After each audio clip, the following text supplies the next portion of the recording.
考试每次都拿第一名。我和人打架有输有赢。大家好，我是杨妈，我在网站和 YouTube 和你分享妈妈的心得。今天这部成绩第一名和最后一名的两个男孩长大后的区别，是在网络上常常被转发的文章改编的。你我身边一定都有这样的故事。小学3年级，我这4科全拿100，爸爸被老师请到家长会上介绍家庭教育经验。我这次4科加起来100，爸爸被老师请进办公室聆听家庭教育经验。小学6年级，我被选为模范生，上台接受表扬。我又闯祸，被叫到教室门外罚站。国中1年级，刚入学时，每个老师都抢着争我。刚入学时，每个班都抢着把我踢开。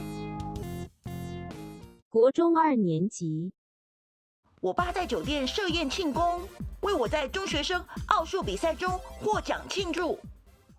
我爸在饭店设宴赔罪，为我闯的祸请求别人不要追究。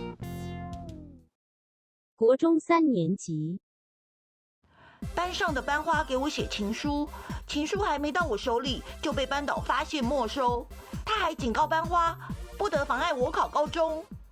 我给班上的胖妞如花递纸条，如花转身把纸条扔进垃圾桶，还告诫我不要妨碍她读书。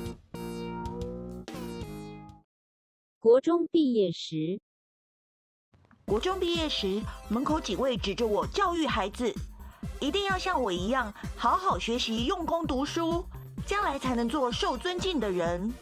之后我理所当然地进入了明星高中。国中毕业时，门口警卫指着我教育孩子，千万不要像他这样不好好读书，惹是生非，将来一定是个受鄙视的人。之后我就进入社会职场。过了3年，高中3年，我做过各种干部，获得了一个又一个荣誉，拿到了一笔又一笔的奖学金，也如愿的考上明星大学。社会3年，我做过混混、推销员、工头，累积了一条又一条的人脉，赚下了一笔又一笔的资金，也如愿成立了自己的公司。又过了4年，毕业那年，优秀毕业生的我进入人才市场找工作，处处碰壁后，不得不把薪资要求降低。创业4年，进入人才市场找员工，很轻松招揽了一群高学历的人才，感受了一夜之间从丑小鸭到白天鹅的荣耀。又过了 N 年，我孤身一人，凄凄凉凉四处寻找租住的房子。我开名车，四处寻找建造大厦的地方。我手头紧张，也想白手起家创业。从小商品市场批发了一大堆东西，搞兼职做起了推销，几星期内亏了一大笔，才发现做生意原来这么难。我闲来无事，也想进大学校门学习深造，增加内涵，请教授吃饭，交朋友。上课倒不是很认真，但几年内我还是拿到了大学文凭。读书原来这么简单。别人介绍的恐龙女朋友嫌我没房、没车、没出息，不要和我在一起。大学里的校花因为我家大业大前程大，主动来找我。老爹老妈来看过我的租屋，回家后伤心不已。我把一间又一间的房子送给老婆，连老婆的爸妈都欢喜不已。春节我回家没人理睬，路过当年就读的国中，听说里面在办校庆，想去看看却被拒之门外。门口警卫指着我教育小孙子，不要学习这个人，读了这么多年书，还是一穷二白，连自己都养不活。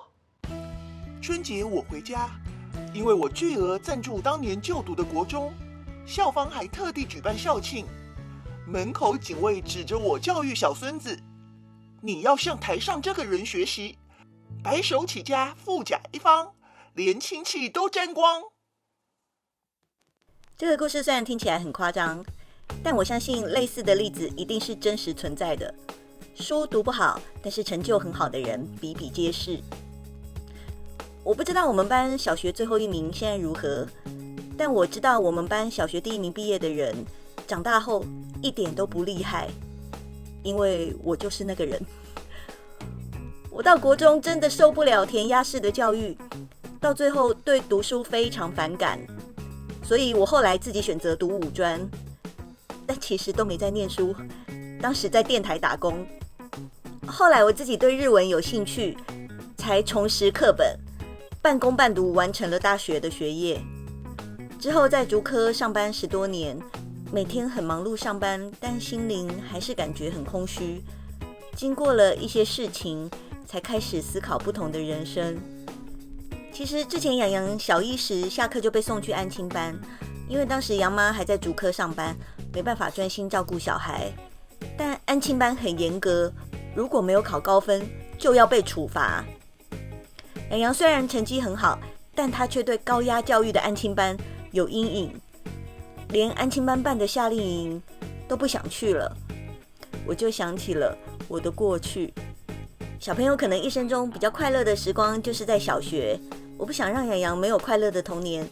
而且他在安亲班近距离用眼时间太久，近视增加太快了，所以小2起就让他转到学校的课后班，让他尽情的玩，打篮球、下象棋。他每天都舍不得离开学校，也还好这几年他的功课都没有退步，而且反而从读书和玩乐中找到更多乐趣。不过我还是跟洋洋说，现在小学成绩好，不代表你的将来也会好，各方面都要学习。我告诉他，面对每一件事的态度，决定了人生的高度。我觉得父母不需要太过于在意孩子考试成绩，把目标放在孩子的基础发展和各方面能力习惯培养上，才能让孩子受益终生。大家知道自己以前班上第一名和最后一名现在过得如何吗？欢迎留言告诉我哦。如果想听我分享更多有用的讯息，请订阅我并打开小铃铛。YYTV.TW 网站还有更详细的内容，以上媒体也看得到哦。就这样，我们下次见喽。